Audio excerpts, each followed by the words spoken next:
Hi students, in today's lecture we are going to discuss some numericals, that is JEE examples depending on relative motion concept. Okay, in motion in plane topic we have seen relative velocity, relative motion. So now we are going to discuss the examples on the content or concept of relative motion. Okay, see what is the first example.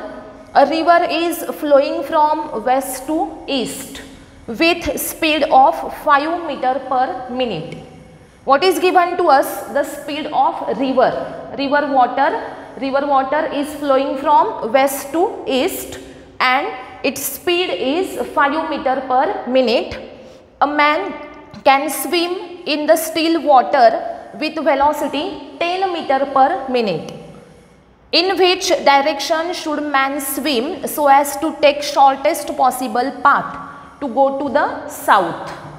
Okay, see what here told that the speed of water is given, the speed of man is given, and in which direction should the man swim to take shortest possible path to go to the south. This is our question. And consider here, आता हे जे example आहे हे example solve करण्यासाठी आता मी इथे जे concept सांगेन ते कन्सेप्ट खूप महत्त्वाचे आहेत. तुम्हाला बघा इथे काय काय सांगितलेलं आहे तर रिव्हर वॉटरचं स्पीड सांगितलं आहे, मॅनचं स्पीड सांगितलं आहे आणि त्याला शॉर्टेस्ट पॉसिबल पाथवरून जायचं असेल तर त्यासाठी त्याचा अँगल किती असला पाहिजे, किती अँगलमध्ये तो ट्रॅव्हल झाला पाहिजे, कोणासोबत तर डाऊनस्ट्रीम सोबत असा क्वेश्चन आहे. मग त्यासाठी इथे मी जे कन्सेप्ट सांगेन हे खूप महत्त्वाचे आहेत. मोशन इन प्लेन या टॉपिकमध्ये रिलेटिव्ह मोशन हा कन्सेप्ट खूप महत्त्वाचा आहे आणि त्याच्यावरचे न्यूमरिकल्ससुद्धा खूप इम्पॉर्टंट आहेत. त्याच्यामुळं व्यवस्थित आत्ता मी जे सांगते आहे ते प्रॉपर लक्षात ठेवायचं आहे. काय आहे बघा, सपोज ही आहे रिव्हर, ओके, आणि याच्यामधून वॉटर काय होतं आहे, फ्लो होतं आहे. तर रिव्हर वॉटर असं फ्लो होतं आहे ना, कुठून कुठे, वेस्टपासून ईस्टकडे. वेस्ट टू ईस्ट कोण चाललेलं आहे, रिव्हर वॉटर चाललेलं आहे. आता आपल्याला काय सांगितलं आहे तर त्यानं शॉर्टेस्ट पॉसिबल पाथवरून जायला पाहिजेत. ओके, शॉर्टेस्ट पॉसिबल पाथ म्हणजे हा असणार ना, बरोबर.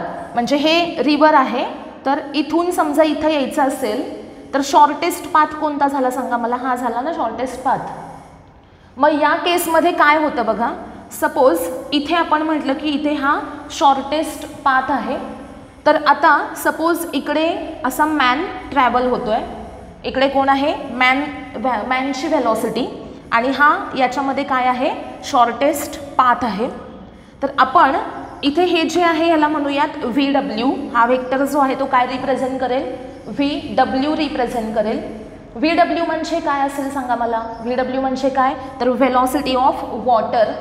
त्यानंतर सपोज इकडे सपोज मॅन असा ट्रॅव्हल होतोय असं आपण समजूया आणि हे काय आहे, मॅनची व्हेलॉसिटी आहे VM. आणि आता मी हे असं ड्रॉ का केलंय ते सांगते बघा. सपोज मला शॉर्टेस्ट पाथवरून जायचं आहे म्हणजे असं जायचं आहे तर ही असेल VMW. याचा अर्थ काय की velocity of man with respect to water, बरोबर. Velocity of man with respect to water ही इथं असली पाहिजे ना. आपण काय म्हणतोय की त्या मॅननी कशावरून गेलं पाहिजे, शॉर्टेस्ट पॉसिबल पाथवरून गेलं पाहिजे. म्हणजे या शॉर्टेस्ट पाथवर त्या मॅनची कोणती व्हेलॉसिटी असली पाहिजे तर रिलेटिव्ह व्हेलॉसिटी असली पाहिजे. म्हणजे velocity of man with respect to water ही जी व्हॅल्यू असेल ती या पाथवर असली पाहिजे ना. मग जर इथे VMW येतोय, हा VW आहे, तर मॅनची व्हेलॉसिटी कुठे आहे मग तर VM कुठे आहे बघा, ही इकडे असणार आहे. आता इथे आपण असं ड्रॉ केलं आहे तर हा जो अँगल आहे हा अँगल कोणता असेल, थीटा. मग आता बघा इथे आपण ट्रँगल लॉ अप्लाय केला आणि मग जर वेक्टर फॉर्म बघितला तर बघा VM हा फर्स्ट वेक्टर आहे, याच्यानंतर स्टार्ट होणारा VW हा सेकंड वेक्टर आहे आणि त्यांचा रिझल्टंट जो आहे तो कसा काढला पाहिजे, फर्स्ट वेक्टरच्या स्टार्टिंग पॉईंटपासून सेकंड वेक्टरच्या एंड पॉईंटकडे जाणारा. म्हणजे VMW हा काय आहे, रिझल्टंट आहे कोणत्या दोन व्हेक्टर्सचा रिझल्टंट येतो, तर VM आणि VW. ओके, म्हणजे हा आहे VMW बार, हा आहे VW बार आणि हा आहे VM बार. आणि VM बार आणि VW बार यांचा रिझल्टंट कोण आहे, तर VMW बार. ओके, आलं सगळ्यांच्या लक्षात. बघा VMW म्हणजे काय असेल, relative velocity of the man with respect to the river water, where VM is the velocity of man, VW is the velocity of water and VMW it is the resultant of VM bar and VW bar. आता इथे आपल्याला ज्यावेळेस असं सांगितलं जातं की shortest possible पाथवरून जायचं आहे, तर डायग्रॅम अशा प्रकारे येईल. कारण आपल्याला इथे A to B असं जायचं आहे, A to B जायचं आहे आणि त्याच्यामुळे तो पाथ कसा आहे, इथे बघा शॉर्टेस्ट पाथ आहे. आता जर तुम्ही रिव्हर्स डायरेक्शन घेतली, तुम्हाला कुठे जायचं आहे, साऊथला जायचं आहे, मग तुम्ही कुठून येणार, B to A येणार ना. फक्त काय होईल, त्याचा ॲरो चेंज होईल. काय होईल सांगा मला, जर B to A असा तुम्ही वेक्टर घेतला या डायग्रॅममध्ये, जर नॉर्थला जायचं असेल तर असं येणार आहे आणि जर साऊथला जायचं असेल तर हा वेक्टरचा ॲरो असा असेल. ही आहे व्हेलॉसिटी ऑफ वॉटर आणि इकडे हा जो आहे ही असेल व्हेलॉसिटी ऑफ मॅन. बघा इथे आपण काय केलं, तर हा जो वेक्टर आहे, हा वेक्टर, त्यानंतर हा वेक्टर आणि हा वेक्टर, म्हणजे इथे आहे व्हेलॉसिटी ऑफ मॅन. इथे काय असेल, तर velocity of man with respect to water असेल डाऊनवर्ड डायरेक्शनमध्ये आणि हे असेल व्हेलॉसिटी ऑफ वॉटर. तर आता याच्यामध्ये तुम्हाला काय सांगितलेलं आहे बघा, की इथं velocity of man with respect to water ही रिलेटिव्ह व्हेलॉसिटी आहे आणि ती कुठे असली पाहिजे, तर या शॉर्टेस्ट पाथवर. म्हणजे हे जे काही आता मी इथे एक्सप्लेनेशन सांगितलं हे कधी रिक्वायर्ड आहे, तर ज्यावेळेस मॅनला शॉर्टेस्ट पाथवरून जायचं आहे. पण जर तुम्हाला अशी कंडिशन दिलेली आहे की मॅनला शॉर्टेस्ट टाईममध्ये रिव्हर बँक काय करायचं आहे, कव्हर करायचं आहे. शॉर्टेस्ट पाथवरून जायचं असेल तर A to B असं जाणार आहे तो. आणि जर शॉर्टेस्ट टाईममध्ये जायचं आहे, शॉर्टेस्ट टाईममध्ये जायचं असेल तर मग काय केलं पाहिजे बघा. शॉर्टेस्ट टाईममध्ये जाण्यासाठी ही असेल व्हेलॉसिटी ऑफ वॉटर, इथं असेल व्हेलॉसिटी ऑफ मॅन आणि ही असेल velocity of man with respect to water आणि हा असेल अँगल थीटा. आता हे आहे शॉर्टेस्ट पाथसाठी. शॉर्टेस्ट पाथवरून जायचं असेल तर ही डायग्रॅम असेल आणि शॉर्टेस्ट टाईममध्ये जायचं असेल तर ही डायग्रॅम असेल.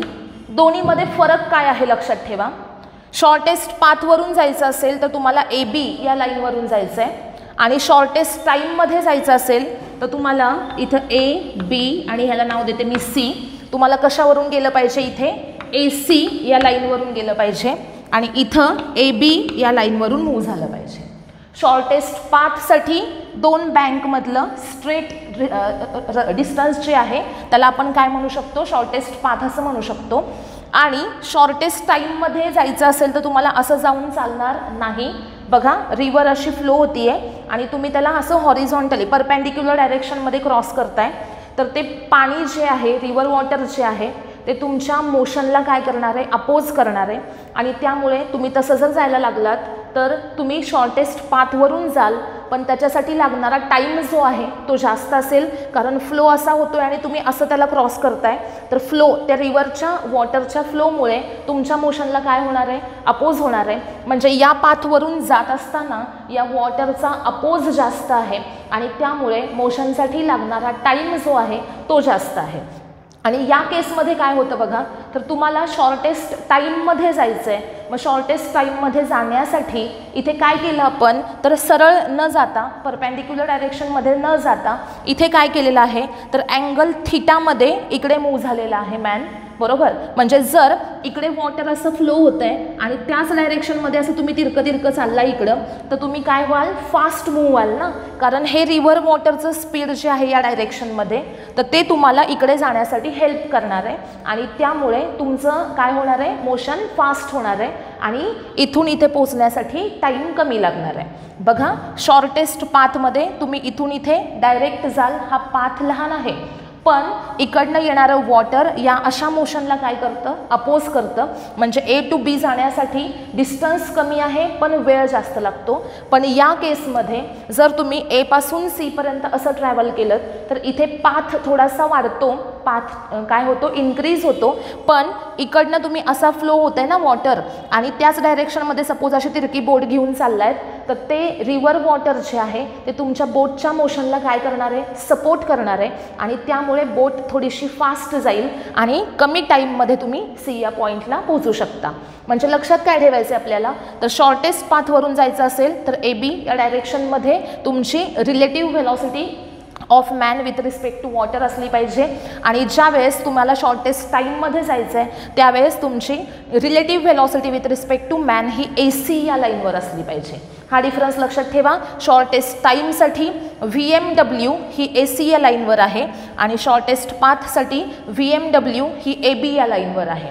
म्हणजे ज्या लाईनवरून आपल्याला जायचं आहे त्या लाईनवर तिथे काय असलं पाहिजे, तर रिलेटिव्ह व्हेलॉसिटी असली पाहिजे. ओके, आता हे दोन्ही कन्सेप्ट सगळ्यांच्या लक्षात आलेले असतील. शॉर्टेस्ट पाथसाठी इथं काय आहे बघा, हा अँगल थीटा आहे, आणि जर तुम्हाला आता इथे बघा हा रिव्हर वॉटरचा इकडे फ्लो आहे, मग हा जो फ्लो आहे याला काय म्हटलं जाईल, डाऊनस्ट्रीम असं म्हटलं जाईल, आणि याच्या अपोजिट इकडे जे आहे त्याला काय म्हटलं जाईल, अपस्ट्रीम असं म्हटलं जाईल.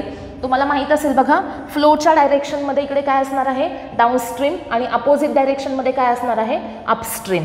इथे पण सेम तसंच, फ्लोच्या डायरेक्शनमध्ये डाऊनस्ट्रीम, मागे काय असेल, इकडे अपस्ट्रीम असेल. मग आता हा जो अँगल इथं थीटा केलेला असतो हा या व्हर्टिकल सोबत केलेला आहे.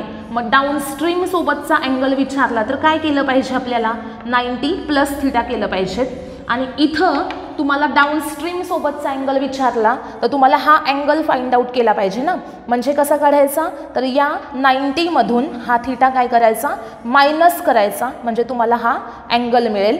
म्हणजेच एखाद्या मॅनला शॉर्टेस्ट टाईममध्ये ट्रॅव्हल करायचं आहे, बँक रिव्हर बँक शॉर्टेस्ट टाईममध्ये ट्रॅव्हल करायचे असेल तर डाऊनस्ट्रीम सोबत किती अँगल असला पाहिजे, डाऊनस्ट्रीम सोबतचा अँगल किती असला पाहिजे बघा, 90 मायनस थीटा.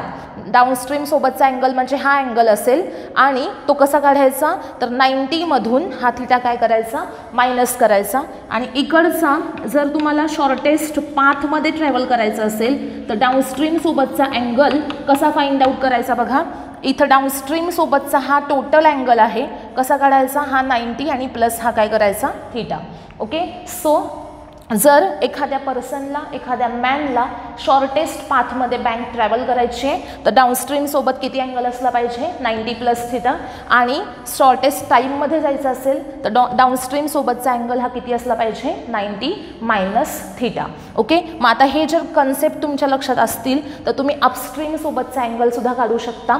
मला सांगा इथे या कंडिशनमध्ये अपस्ट्रीम सोबतचा अँगल तुम्ही कसा काढाल, अपस्ट्रीम सोबतचा अँगल असा आहे ना 90 प्लस थीटा, आणि या कंडिशनमध्ये अपस्ट्रीम सोबतचा अँगल कसा काढायचा बघा, अपस्ट्रीम सोबतचा इथे काय करायचं तुम्ही, 90 मायनस थीटा. ओके, सगळ्यांच्या लक्षात आलेलं असेल. तर आता हे सगळ्यांनी व्यवस्थित नोट करायचं आहे पहिल्यांदा, कारण हे एक्झाम्पल आपण अजून सॉल्व केलं नाही. मी तुम्हाला इथे एक कन्सेप्ट सांगितलेला आहे, तो कन्सेप्ट सगळ्यांना समजला असेल. ओके, आणि याच्यावरून आपल्याला याचे एक्झाम्पल सॉल्व करायचे आहेत. ओके, तर त्यासाठी सगळ्यांनी पहिल्यांदा याचा एक स्क्रीनशॉट काढून ठेवा. मी हे रफ करणार आहे. ओके, ह्याचा स्क्रीनशॉट काढा सगळ्यांनी.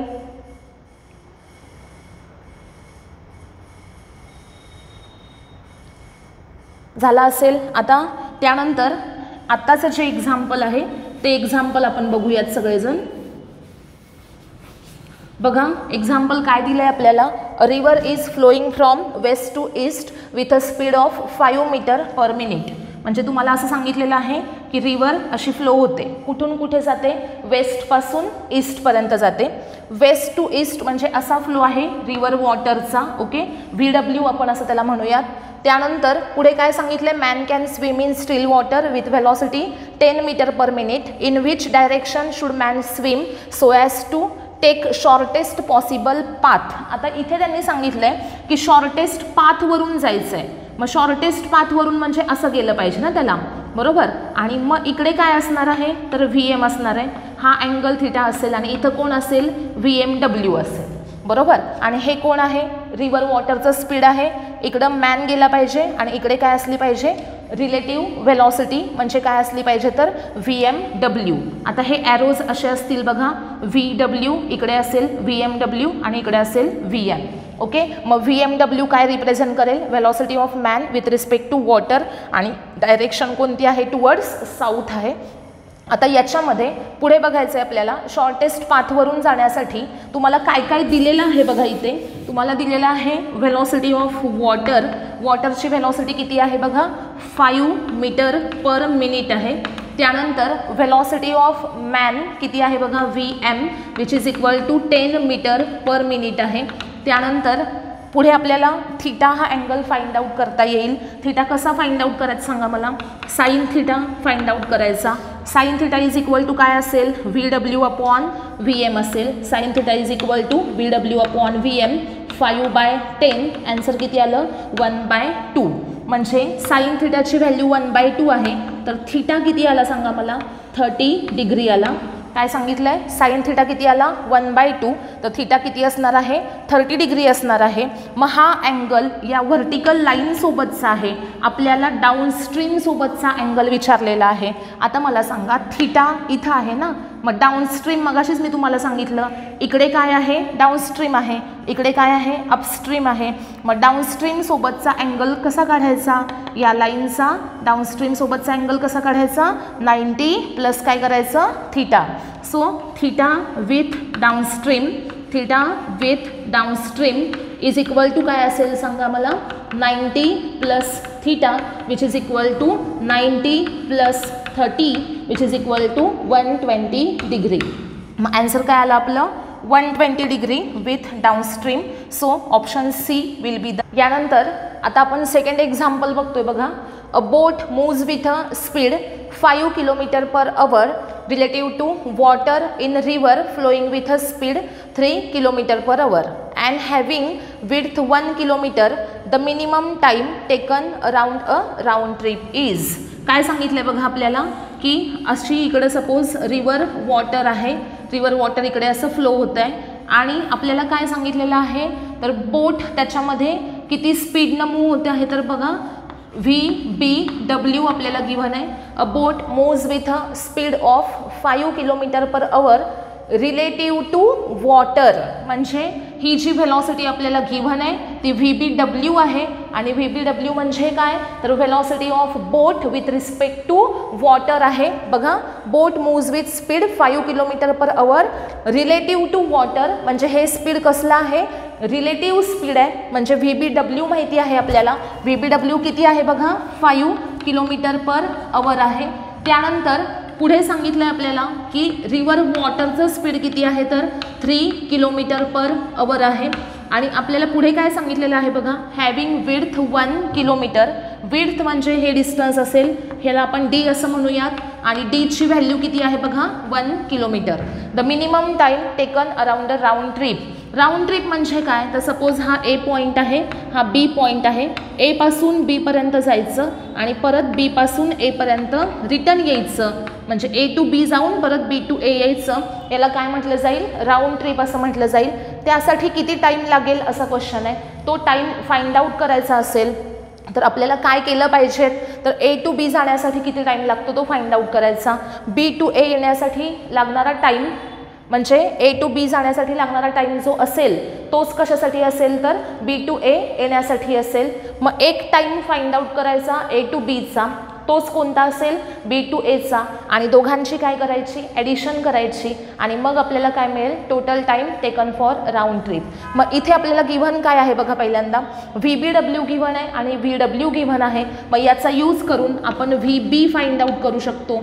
तर VB कसं फाइंड आउट करायचं बघा, VBW म्हणजे काय असते, under root VB square plus VW square.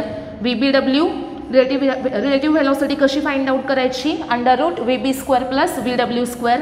मग VBW square is equal to VB square plus काय येईल बघा, VW स्क्वेअर. दोन्ही साईडला आपण स्क्वेअर घेतला. त्यानंतर आता आपल्याला फाइंड आउट करायचं आहे VB स्क्वेअर. तर कसा काढायचा, VBW square minus VW square. VBW किती आहे बघा, 5चा स्क्वेअर 25 आला, VW किती आहे 3 स्क्वेअर 9 आला, 25 मायनस 9 16 आले, मग VB स्क्वेअर हा 16 मिळतो. याचा अर्थ VBची व्हॅल्यू आपल्याला किती मिळते 4 मिळते आणि 4 काय असेल किलोमीटर पर आवर. म्हणजे VB व्हेलॉसिटी ऑफ बोट किती आहे 4 किलोमीटर पर आवर. आता इथे आपण फाइंड आउट करूया time taken for A to B motion. Time कोणता घेतोय आपण A पासून B पर्यंत जाण्यासाठी लागणारा टाइम. आता मला सांगा स्पीड इज इक्वल टू काय असतं डिस्टन्स अपॉन टाइम. मग टाइम कसा काढायचा तर डिस्टन्स अपॉन स्पीड. डिस्टन्स आहे 1 किती स्पीडनं. आता हे डिस्टन्स जे आहे त्याला आपण D असं म्हणूयात आणि VB म्हणजे वेलॉसिटी ऑफ बोट असेल. बघा टाइम कसा फाइंड आउट करायचा. हे जे डिस्टन्स आहे डिस्टन्सच्या जागी हा D येईल आणि V म्हणजे काय असेल तर बोटचं स्पीड असेल VB. डिस्टन्स किती आहे तर किती सांगितलं आपल्याला 1 किलोमीटर. मग इथे डिस्टन्स असेल 1 किलोमीटर आणि VB किती मिळालं आपल्याला 4 किलोमीटर पर आवर मिळेल बरोबर. मग 1/4 आवर मिळालं. इथे पुढे आन्सर काय येईल 1/4 आवर आणि 1/4 आवर म्हणजेच किती तर 0.25 आवर. 1/4 आवर म्हणजेच किती 0.25 आवर. हा टाईम जो आहे तो A to B जाण्यासाठी लागलेला टाईम आहे. मग आता टोटल टाईम काढायचा असेल आपल्याला. Total time is equal to काय असेल 0.25 plus 0.25 is equal to 0.50 hour. बघा आता इथे A पासून B पर्यंत जाण्यासाठी 0.25 आवर एवढा टाईम लागतो. B पासून A पर्यंत येण्यासाठी तेवढाच टाईम परत लागेल 0.25 आवर. मग इथून इथे जाऊन परत इथं यायचं आहे. टोटल टाईम किती लागला 0.25 प्लस 0.25 आवर म्हणजे किती 0.50 आवर मिळाले आपल्याला. आणि याचं कन्व्हर्जन आपल्याला मिनिट्समध्ये करायचं आहे तर 0.50 × 60 करा. याचं ॲन्सर किती येईल बघा 30 मिनिट्स. 0.50 × 60 केलं तर ॲन्सर किती मिळालं आपल्याला 30 मिनिट्स. ऑप्शन D हा करेक्ट ऑप्शन असेल. आत्ता जे मी तुम्हाला 2 पॉईंट सांगितलेले होते शॉर्टेस्ट पाथवरून जायचं असेल तर स्ट्रेट गेलं पाहिजेत. तिथे रिलेटिव्ह व्हेलॉसिटी VMW ही त्या स्ट्रेट लाईनवर अशी AB वर असली पाहिजे इथं. आणि शॉर्टेस्ट टाईममध्ये जायचं असेल तर इकडं गेलं पाहिजेत म्हणजे फ्लोच्या डायरेक्शनमध्ये म्हणजे तुम्ही लवकर पोहोचू शकता. त्या दोन्ही कन्सेप्ट व्यवस्थित लक्षात पाहिजेत. इकडे हे जे आहे याला म्हणायचं डाऊनस्ट्रीम आणि इकडे फ्लोच्या अपोजिट जे आहे ती डायरेक्शन अपस्ट्रीम असेल. आणि याच्यावरून हे एक एक्झाम्पल आपण सॉल्व केलं आणि वॉटरसाठी हे पुढचं एक एक्झाम्पल आपण सॉल्व केलेलं आहे. हे दोन्ही एक्झाम्पल्स व्यवस्थित सगळ्यांनी नोट करून घ्यायचेत.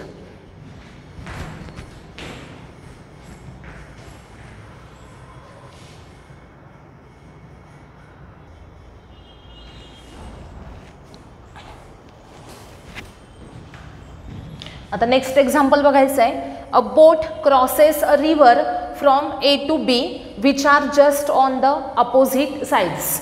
म्हणजे ही रिव्हर आहे याच्यावर इथे पॉईंट A आहे आणि इथं पॉईंट B आहे आणि बोट याच्यावरून काय करते क्रॉस करते रिव्हरला डायरेक्टली A to B अशी क्रॉस करते. The speed of water is VW and that of boat is VBW relative to the still water. आता इथे तुम्हाला काय सांगितलं बघा VW म्हणजे काय आहे तर स्पीड ऑफ वॉटर आहे आणि VBW म्हणजे काय आहे तर speed of boat with respect to water आहे. आणि पुढे काय सांगितलं आहे तर assume that VBW is equal to 2VW. हे आपल्याला गिव्हन आहे की VBW इज इक्वल टू किती आहे 2VW आहे. then what is the time taken by the boat if it has to cross the river directly on AB line. आता इथे AB या लाईनवरून जाण्यासाठी त्या बोटला किती टाइम लागेल तो टाइम त्यांनी विचारलाय. आणि हे जे डिस्टन्स आहे हे डिस्टन्स तुम्हाला गिवन आहे कॅपिटल D. काय सांगितलेलं आहे बघा की रिव्हर आहे, रिव्हरची ही जी ब्रेडथ आहे ही किती आहे तर D आहे आणि त्या बोटला A पासून B पर्यंत जायचं आहे. आणि तुम्हाला सांगितलेलं काय आहे बघा की जर असं जायचं असेल तर तुम्हाला विचारलंय की टाइम किती लागेल. आता सपोज आपण असं म्हटलं की इथून इथं जायचं बोटला म्हणजे हे असेल VB, हे असेल VW म्हणजे वेलॉसिटी ऑफ वॉटर. तर ही काय झाली velocity of boat with respect to water झाली आणि इथं अँगल किती आहे थीटा आहे. तर मला सांगा इथं VBW आहे की नाही याचा सपोज आपण असं घेतलं, आता इथे हा VBW हा कॉम्पोनंट घेतला वेलॉसिटीचा, हा अँगल थीटा आहे. तर मला सांगा इथं या लाईनवर आणि या लाईनवर त्याचे कोणते दोन कॉम्पोनंट येतील? ही जी लाईन आहे इथं कुठला कॉम्पोनंट असेल? VBW कॉस थीटा असेल आणि इथं काय असेल? VBW sine theta. बघा VBWनी या वाय ॲक्सिस सोबत अँगल थीटा तयार केला आहे, त्यामुळं वाय ॲक्सिस काय रिप्रेझेंट करतो? त्याचा कॉस कॉम्पोनंट.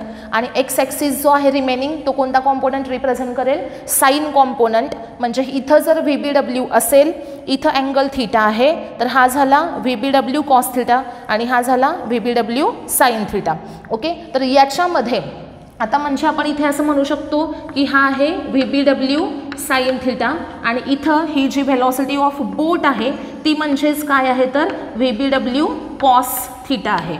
बघा हे VB जे आहे म्हणजे व्हेलॉसिटी ऑफ बोट ते म्हणजेच काय आहे? तर VBW कॉस थीटा आहे आणि हा हॉरिझॉन्टल कॉम्पोनंट जो आहे तो काय रिप्रेझेंट करतो? VBW साइन थीटा रिप्रेझेंट करतो. मग आता याच्या पुढे आपण बघूयात, हा जो VBW साइन थीटा आहे तो म्हणजेच काय असला पाहिजे? वेलॉसिटी ऑफ वॉटर म्हणजे VBW sine theta is equal to काय असेल? VW. हे एकमेकांना कसे आहेत बघा? पॅरलल आहेत. मग आपण काय म्हणू शकतो? VW इक्वल टू काय असलं पाहिजे? VBW sine theta. मग sine theta is equal to काय येईल बघा? VW upon VBW. VW upon VBW. आता इथं रिलेशन बघा, VBW is equal to 2VW आहे. मग VW अपॉन VBW केलं तर हा 2 इकडे डिव्हाइड होईल आणि रेशो किती येईल बघा? 1/2. म्हणजे या रिलेशनचा यूज केला आणि VW अपॉन VBW काढला तर तो आन्सर किती येईल त्याचं? 1/2. साइन थीटा 1/2 आहे. याचा अर्थ थीटा किती मिळाला आपल्याला? 30 डिग्री एवढा थीटा मिळाला. आता आपल्याला फाइंड आउट करायचा आहे time. Time is equal to असणार डिस्टन्स अपॉन स्पीड. मला सांगा डिस्टन्स किती ट्रॅव्हल करायचं आहे? AB डिस्टन्स ट्रॅव्हल करायचं आहे. म्हणजेच काय डिस्टन्स ट्रॅव्हल करायचं आहे? तर कॅपिटल D. बघा AB म्हणजेच आहे कॅपिटल D. मग एसच्या ऐवजी आपण कॅपिटल D लिहिला आणि इथं V आहे म्हणजे इथून इथं जाण्यासाठी इथं कुठलं स्पीड वापरलं? VB. आणि VB म्हणजेच काय आहे? तर VBW कॉस थीटा आहे. बघा A to B जायचं आहे, डिस्टन्स ट्रॅव्हल करायचं आहे D, किती स्पीडनं ट्रॅव्हल करायचं आहे? VB. आणि VB म्हणजेच आहे काय? VBW कॉस थीटा आहे. म्हणजे या Vच्या ऐवजी आपण VBW कॉस थीटा असं लिहू शकतो. मग D अपॉन VBW आणि कॉस किती येईल बघा? 30 येईल आणि कॉस 30ची व्हॅल्यू किती असते? √3/2. मग इथे T किती येईल बघा?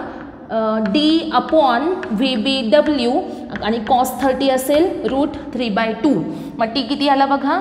D upon VBW √3/2. हा 2 वर जाईल, √3 खाली राहील आणि मग त्याच्यामुळे फायनल ॲन्सर जे आहे आपलं ते काय येईल बघा? फायनल ॲन्सर इथं काय मिळेल आपल्याला? T किती आहे? D upon VBW √3/2. मग T इज इक्वल टू हा 2 वर गेला तर इथे आला 2D अपॉन हा √3 आणि into VBW. √3 into VBW. This is our final answer. बघा काय काय केलं आपण? तर हा VBW जो आहे इथला VBW त्याला 2 कॉम्पोनंटमध्ये स्प्लिट केलं. एक आहे हा साइन कॉम्पोनंट, हा आहे कॉस कॉम्पोनंट. मग हा VBW चा हा साइन कॉम्पोनंट जो आहे तो रिप्रेझेंट करतो VW. मग VBW sine theta is equal to काय असेल? VW. साइन थीटा काढला 1/2 आला. मग थीटा किती मिळाला? 30 डिग्री. मग आता आपल्याला टाईम काढायचा आहे इथून इथं येण्यासाठी. हे डिस्टन्स आहे कॅपिटल D. किती स्पीडनं ट्रॅव्हल झालं? VBW कॉस थीटाने. मग D upon VBW cos theta. Cos किती येणार? 30 आणि कॉस 30 किती असते? √3/2. D upon VBW √3/2. हा 2 इथं वर घ्यायचा. 2D upon √3 VBW. कुठे आहे बघा answer? 2D upon √3 into VBW. Option A हा करेक्ट ऑप्शन असेल. ओके, याचं व्यवस्थित नोट करून घ्यायचं हे एक्झाम्पल. यानंतर 4th एक्झाम्पल बघा सगळ्यांनी. A motor boat covers a given distance in 6 hours moving downstream on river.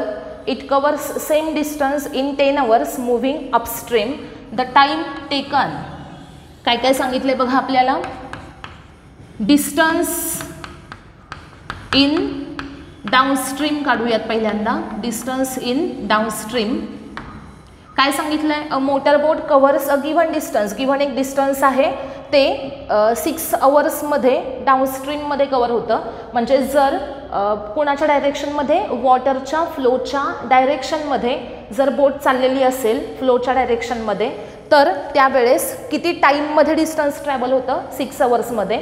आणि जर अपस्ट्रीम म्हणजे फ्लोच्या अपोजिट डायरेक्शनमध्ये बोट येते आहे सपोज, आणि तेवढंच डिस्टन्स ट्रॅव्हल करायचं आहे, तर त्या केसमध्ये टाईम किती लागतो, 10 आवर्स लागतात. फ्लोच्या डायरेक्शनमध्ये 6 आवर, फ्लोच्या अपोजिट डायरेक्शनमध्ये 10 आवर्स लागतात. तर तुम्हाला काय सांगितलं आहे की डिस्टन्स सेम आहे, सेम डिस्टन्स एकदा सेम डायरेक्शनमध्ये एकदा अपोजिट डायरेक्शनमध्ये ट्रॅव्हल करायचं आहे. आणि time taken to cover same distance in still water. आता इथं तुम्हाला काय सांगितलं आहे, स्टील वॉटर म्हणजे काय असणार आहे, तर वॉटर कसं आहे, स्टेबल आहे. आणि मग तुम्हाला काय फाइंड आउट करायचं आहे, तर किती टाईम लागेल. ओके, तर आता डिस्टन्स इन डाऊनस्ट्रीम आपण फाइंड आउट करूया. सपोज आपण एक्स असं म्हटलं, डाऊनस्ट्रीमसाठी स्पीड कसं फाइंड आउट कराल, VB प्लस VW. VB म्हणजे स्पीड ऑफ बोट, VW म्हणजे स्पीड ऑफ वॉटर. आणि डाऊनस्ट्रीम म्हणजे काय, तर बोट ही वॉटरच्या फ्लोच्या सेम डायरेक्शनमध्ये चालली आहे आणि त्यामुळं स्पीडची काय झाली, ॲडिशन झाली VB प्लस VW. आणि इनटू काय असेल, तर टाईम किती लागला, 6 आवर्स लागले. आता इथं डाऊनस्ट्रीममध्ये वॉटरचं स्पीड हे बोटच्या स्पीडला, मोशनला सपोर्ट करतं आणि त्यामुळे इथं स्पीड काय झालं, इन्क्रीज झालं. पण अपस्ट्रीम येत असताना दोघांच्या डायरेक्शन्स कशा आहेत, अपोजिट आहेत. आणि डायरेक्शन्स अपोजिट असल्यामुळे इथं काय सांगितलेलं आहे बघा, डायरेक्शन्स अपोजिट आहेत. इकडं वॉटर फ्लो होत आहे, इकडे तुम्ही अशी बोट आणताय, तर हे वॉटर जे आहे ते बोटला काय करणार आहे, अपोज करणार आहे. आणि म्हणून आपल्याला इथून इथे जाण्यासाठी टाईम जास्त लागणार आहे. मग अशा केसमध्ये डिस्टन्स इन डाऊनस्ट्रीम किती आहे, VB प्लस VW. स्पीडची काय झाली बघा, ॲडिशन झाली. आणि डिस्टन्स इन अपस्ट्रीम काढायचं असेल तर इथं एक्स इज इक्वल टू काय येईल बघा, VB मायनस VW. आणि इनटू टाईम किती लागला, 10. मग इथं काय केलं आपण, तर डिस्टन्स घेतलं. डिस्टन्सचा फॉर्म्युला काय, तर speed into time. Distance is equal to काय असतं, स्पीड इनटू टाईम. स्पीड किती आहे डाऊनस्ट्रीमचं, VB प्लस VW. टाईम किती लागला, 6 आवर्स, टाईमनं मल्टिप्लाय केलं. अपस्ट्रीमसाठी स्पीड कसं काढायचं, तर बोटच्या स्पीडमधनं वॉटरचं स्पीड काय करायचं, मायनस करायचं. कारण वॉटरचं स्पीड काय करतं, अपोज करतं बोटला. आणि त्यामुळे अपस्ट्रीमसाठी स्पीड काय येईल, VB मायनस VW. आणि टाईम किती लागलेला आहे, 10 आवर्स. मग आता एक्स हे दोन्हीकडं सेम आलं ना, एक्स इज इक्वल टू काय, VB प्लस VW इंटू 6. आणि एक्स इज इक्वल टू आहे VB मायनस VW इंटू 10. मग आता हे जे आहे इक्वेशन 1 आणि इक्वेशन 2 ह्या दोघांना आपण इक्वेट करूया, कारण त्यांच्या LHS सेम आहेत. मग काय येईल बघा, VB plus VW into 6 is equal to VB minus VW into 10. मग VB plus VW upon VB minus VW is equal to 10/6, that is 5/3 असा रेशो येईल. आणि हे क्रॉस मल्टिप्लिकेशन करायचं नंतर, आणि रिलेशन आपल्याला मग काय मिळेल बघा, की VW is equal to VB/4. काय केलं आपण इथे, VB plus VW upon VB minus VW equal to 5/3 घेतलं. किंवा या स्टेपला तुम्ही करू शकता आणि सॉल्व करायचं. हे इथं 6 मल्टिप्लाय करा, इथं 10 मल्टिप्लाय करा. आणि त्यानंतर VW आणि VB यांच्यामध्ये आपल्याला रिलेशन मिळेल. आणि ते रिलेशन काय बघा, VW is equal to VB/4. हे सॉल्व केल्यानंतर आपल्याला रिलेशन मिळतं VW is equal to VB/4. This is our equation 3. आणि इक्वेशन 3 जे आहे त्याची व्हॅल्यू इक्वेशन 1 मध्ये पुटअप करायची. इक्वेशन 3 मध्ये VW किती मिळतं, VB/4. ते इथं इक्वेशन 1 मध्ये पुटअप करा. एक्स इज इक्वल टू काय येईल, VB प्लस VW इंटू 6 आहे. VB प्लस VW किती आहे बघा, VB/4. आणि इंटू काय असेल, 6. पुढं किती येईल बघा, हे 4 + 1 5 VB/4 इंटू 6 म्हणजेच किती येईल बघा, 30 VB/4 म्हणजेच किती आले हे 7.5 VB. म्हणजे एक्सची व्हॅल्यू आपल्याला किती मिळाली बघा, 7.5 VB. म्हणजे जे डिस्टन्स डाऊनस्ट्रीमला आणि अपस्ट्रीमला ट्रॅव्हल केलं ते डिस्टन्स सेम होतं आणि त्याची किती आहे व्हॅल्यू, 7.5 VB एवढी व्हॅल्यू आहे त्याची.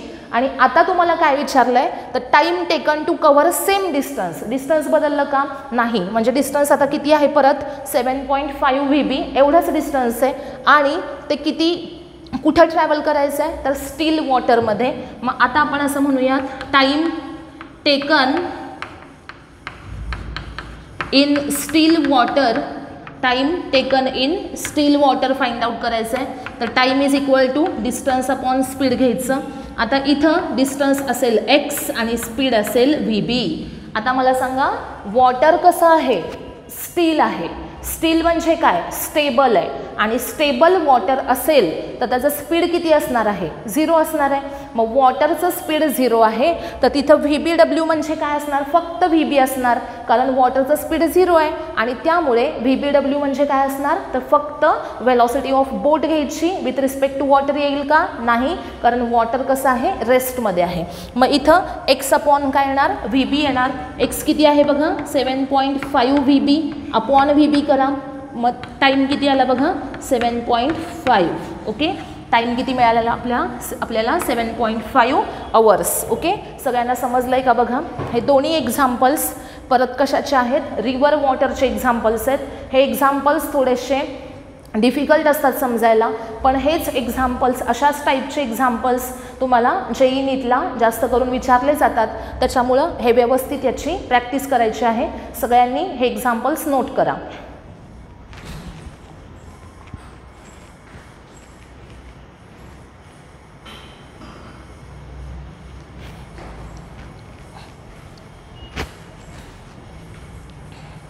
नेक्स्ट एक्झाम्पल बघा. A police jeep is chasing with velocity 45 km/h a thief in another jeep with velocity 153 km/h. काय सांगितलंय बघा, एका जीपमध्ये चोर आहे, एका जीपमध्ये पोलीस आहे. पोलिसांची जीप ही किती स्पीडनं चालली आहे 45 km/h या स्पीडनं पोलीस जीप चाललेली आहे आणि त्याच्या पुढे कोणती जीप आहे, थीफ म्हणजे चोरांची जीप आहे आणि ती किती स्पीडनं चाललेली आहे 153 km/h या स्पीडनं चाललेली आहे. म्हणजे चोरांची जी जीप आहे ती फास्ट चालली आहे, पोलीस जीप आहे ती स्लो चाललेली आहे. आणि सांगितलंय काय आपल्याला तर त्या पोलीस जीपला काय करायचं आहे तर चोरांना पकडायचं आहे. पुढं पोलीस फायर्स अ बुलेट. पोलिसांनी काय केलं तर पुढं चोरांची जीप चाललेली होती, पोलिसांची गाडी मागून चाललेली आहे आणि पोलिसांनी त्यांच्या गाडीतून गनमधून बुलेट फायर केली आणि त्या बुलेटचं स्पीड तुम्हाला सांगितलेलं आहे बघा किती आहे 180 मीटर/सेकंद. या स्पीडनं ती बुलेट पुढे गेली. The velocity with which it will strike the car of the thief. मग आता इथे आपल्याला असा क्वेश्चन विचारला आहे की इथं ज्या वेळेस पोलिसांची जीप चाललेली आहे, पुढं चोरांची जीप चाललेली आहे, पोलिसांनी कारमधून काय केलं गनमधनं बुलेट फायर केलेली आहे, ती बुलेट किती स्पीडनं चोरांच्या जीपला स्ट्राईक करेल असा क्वेश्चन आहे. आता इथं आपल्याला काय केलं पाहिजे बघा. पहिल्यांदा VP म्हणजे काय असेल तर speed of the police car किती आहे 45 km/h दिलेला आहे आपल्याला. त्याचं कन्व्हर्जन आपण मीटर/सेकंदमध्ये केलं कारण ऑप्शन्स आपल्याला मीटर/सेकंदमध्ये आहेत. km/hचं कन्व्हर्जन मीटर/सेकंदमध्ये करताना × 5/18 करायचं. मग 45 × 5/18 आन्सर किती येईल 12.5 मीटर/सेकंद. वेलॉसिटी ऑफ थीफ काय येईल बघा 153 km/h येईल. मग काय येणार VT किती आहे 153 km/h. मग 153 × 5/18 आन्सर किती आलं 42.5 मीटर/सेकंद एवढं आलं. आता आपल्याला फाइंड आउट करायचं आहे तर effective speed of bullet. Effective speed of bullet find out करायचं. बुलेटचं स्पीड इफेक्टिव्ह कसं काढायचं तर बुलेटचं स्पीड प्लस पोलीस कारचं स्पीड. बुलेट किती स्पीडनं गेली त्याचं स्पीड घ्यायचं आणि प्लस काय करायचं तर पोलिसांची गाडी पण मोशनमध्ये आहे ना, मग काय होणार आहे तर बुलेटचं स्पीड जे आहे बुलेट पुढं फायर होती आहे पण पोलीस गाडी पण मोशनमध्ये आहे आणि पोलीस कारमधून ज्यावेळेस बुलेट फायर केली जाईल तर त्या पोलीस कारचं स्पीड त्या बुलेटमध्ये काय होणार आहे, ॲड होणार आहे आणि बुलेटचं इफेक्टिव्ह स्पीड हे काय असणार आहे बघा, bullet speed plus police car speed काय येईल बघा, बुलेटचं स्पीड किती सांगितलं त्यांनी 180 metre per second plus police कारचं स्पीड आहे 12.5 मीटर पर सेकंद, आन्सर येईल 192.5 मीटर पर सेकंद. हे मिळालं आपल्याला effective speed of the bullet. त्यानंतर आपल्याला माहीत आहे की स्पीड ऑफ द थीफ किती आहे 42.5 मीटर पर सेकंद. मग आता तुम्हाला विचारलं आहे की velocity of bullet with respect to thief, velocity of bullet with respect to thief find out करायचं आहे. कसं करायचं तर इफेक्टिव्ह स्पीड ऑफ बुलेट आणि मायनस काय करायचं speed of thief. Effective speed of bullet आहे 192.5 मायनस थीफचं स्पीड आहे 42.5. आन्सर किती येईल बघा 150 metre per second. Option A correct असेल. इथं काय केलं आपण तर पोलीस कारमधून काय केलेली आहे, गन फायर केली, बुलेट फायर झाली. मग बुलेटच्या स्पीडमध्ये पोलीस कारचं स्पीड ॲड झालं. इफेक्टिव्ह स्पीड ऑफ बुलेट किती आलं 192.5 मीटर पर सेकंड. आणि थीफची कारसुद्धा पुढे चाललेली आहे. किती स्पीडनं चाललेली आहे बघा थीफ कार जी आहे ती चालली आहे 42.5 मीटर पर सेकंद या स्पीडनं चाललेली आहे. 42.5 मीटर पर सेकंद या स्पीडनं थीफ कार चाललेली आहे. मग आता बुलेट या स्पीडनं जाते, थीफ कार या स्पीडनं जाते, दोन्ही सेम डायरेक्शनमध्ये जातात, वेगवेगळ्या गाडीत आहेत ना. बुलेट एका गाडीतनं गेली, थीफ कार दुसरी आहे. मग अशा केसमध्ये तुम्हाला रिलेटिव्ह स्पीड काढायचं, तुम्ही काय घेणार स्पीडची सबट्रॅक्शन सेम डायरेक्शनसाठी. मग त्यामुळं velocity of bullet with respect to thief car कशी काढायची तर velocity of effective speed of bullet घ्यायचं आणि मायनस स्पीड ऑफ थीफ घ्यायचं. मग काय येईल 192.5 मायनस 42.5. आन्सर किती आलं 150 मीटर पर सेकंड. सगळ्यांनी हे एक्झाम्पल नोट करायचं आहे. बघा हे जे एक्झाम्पल आहे याचं सगळ्यांनी पटकन स्क्रीनशॉट मारून घ्यायचं आहे, कारण ते पुढचं एक्झाम्पल सोडवण्यासाठी मी इथं रफ करणार आहे. तर प्रत्येकाने आत्ताच पटकन याचा स्क्रीनशॉट मारून घ्या.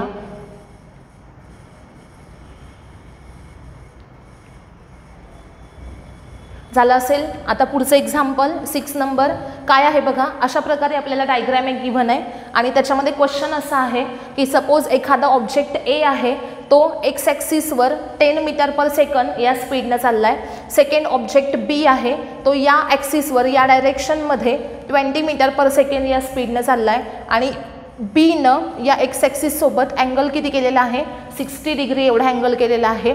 Find the relative velocity of B with respect to A. तुम्हाला फाइंड आउट करायचं आहे relative velocity of B with respect to ए.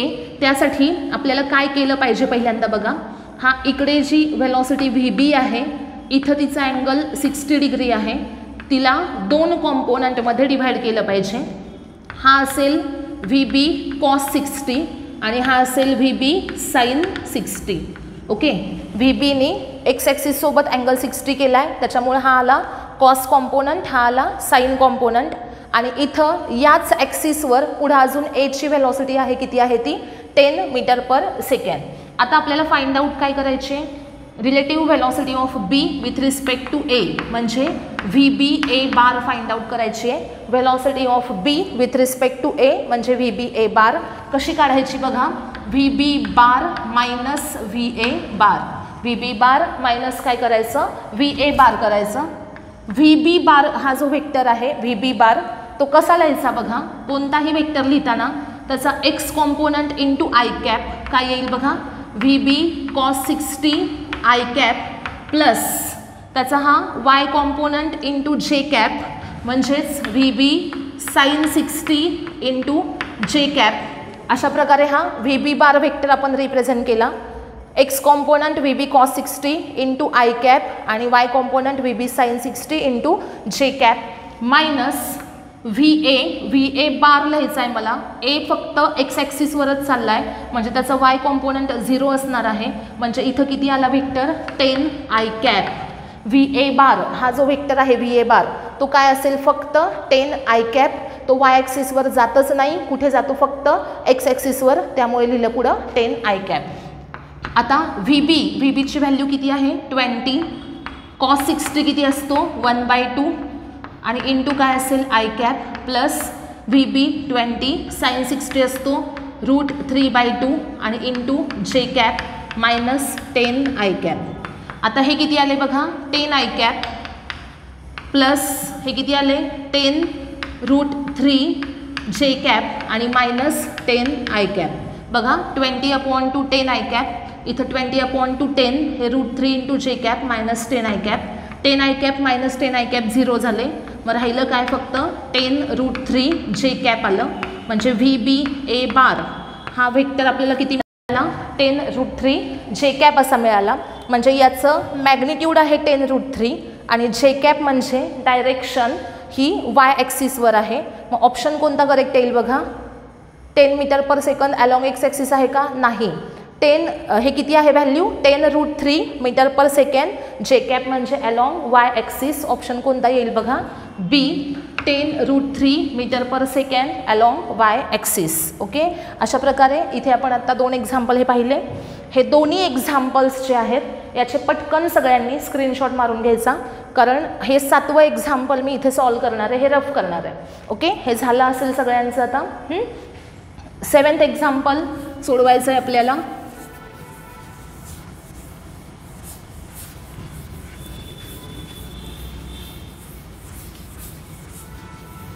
बघा 7th एक्झाम्पलमध्ये आपल्याला गिव्हन आहे R1 बार किती आहे तो 3t I cap plus 4t² जे कॅप आहे. ओके, आणि विचारलंय काय बघा relative speed of 2 particles at t = 1 second. R1 बार आणि R2 बार हे दोन आपल्याला व्हेक्टर्स गिव्हन आहेत. 4t² I cap plus 3t जे कॅप हा R2 बार आहे. R1 बार R2 बार हे दोन आपल्याला पोझिशन वेक्टर्स गिव्हन आहेत. कुणाचे 2 डिफरंट पार्टिकल्सचे. हा आहे फर्स्ट पार्टिकलचा पोझिशन वेक्टर, हा आहे सेकंड पार्टिकलचा पोझिशन वेक्टर. 2 पोझिशन वेक्टर्स आपल्याकडे आहेत. याचा यूज करून आपण V1 बार काढू शकतो. V1 बार कसा काढायचा dR1 बार अपॉन dt करायचं. याचं डेरिव्हेटिव्ह घ्या. 3 कॉन्स्टंट आहे, टीचं डेरिव्हेटिव्ह 1 असेल आणि त्यामुळे इथं आला 3 I cap plus 4 as it is लिहिला. t² डेरिव्हेटिव्ह 2t असणार आणि इंटू काय असणार जे कॅप. म्हणजे 3 आय कॅप प्लस 8t जे कॅप असा आपल्याला व्हेक्टर मिळतो V1 बार. ओके, सिमिलरली V2 बार काढायचा कसा dR2 बार अपॉन dt करायचं. याचं डेरिव्हेटिव्ह बघा 4 ॲज इट इज लिहिला. t² डेरिव्हेटिव्ह 2t इंटू आला आय कॅप प्लस 3 इंटू टीचं डेरिव्हेटिव्ह 1 आणि इंटू काय असेल पुढे जे कॅप. म्हणजेच 8t आय कॅप प्लस 3 जे कॅप हा मिळतो वेक्टर V2 बार. V1 बार आणि V2 बार हे 2 वेक्टर्स आपल्याला मिळालेले आहेत. रिलेटिव्ह स्पीड ऑफ 2 पार्टिकल्स म्हणजे आपल्याला फाइंड आउट करायचं आहे V12 बार, V1 बार मायनस V2 बार. V12 बार म्हणजे काय व्हेलॉसिटी ऑफ फर्स्ट वेक्टर किंवा first particle with respect to second. Velocity of first particle with respect to second कशी काढायची V1 बार minus V2 बार करायचं. V1 बार वेक्टर लिहा 3 I cap plus 8t जे cap minus V2 bar 8t I cap plus 3 जे cap. पुढं I एकत्र घ्या 3 minus 8t into I cap plus 8t minus 3 into J cap. I एकत्र घेतले, जे एकत्र घेतले.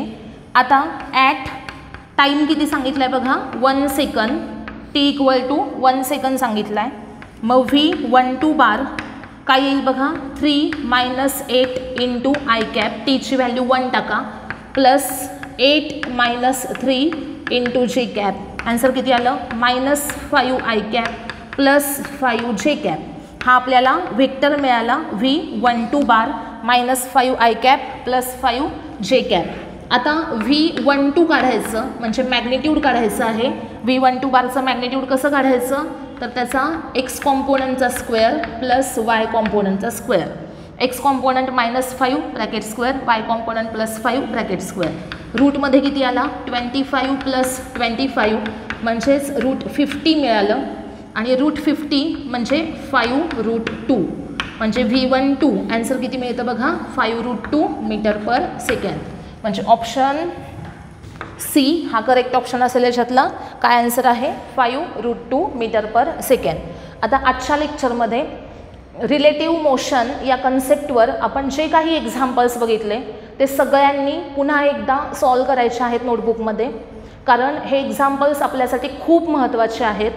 मोशन इन प्लेन यातला सगळ्यात महत्त्वाचा कंटेंट रिलेटिव्ह मोशन, त्याचे एक्झाम्पल्स थोडेसे डिफिकल्ट असतात सॉल्व करण्यासाठी, त्यामुळं याची थोडी प्रॅक्टिस करायची आहे. ओके, एररलेस बुकमध्ये रिलेटिव्ह मोशन हा जो सेक्शन आहे त्याचे एक्झाम्पल सगळ्यांनी सॉल्व करायचे आहेत. नेक्स्ट सेक्शन आपला असेल मोशन अंडर ग्रॅव्हिटी. नेक्स्ट लेक्चरमध्ये आपण मोशन अंडर ग्रॅव्हिटी या पॉईंटवरचे जे एक्झाम्पल्स असतील ते बघणार आहोत. ओके.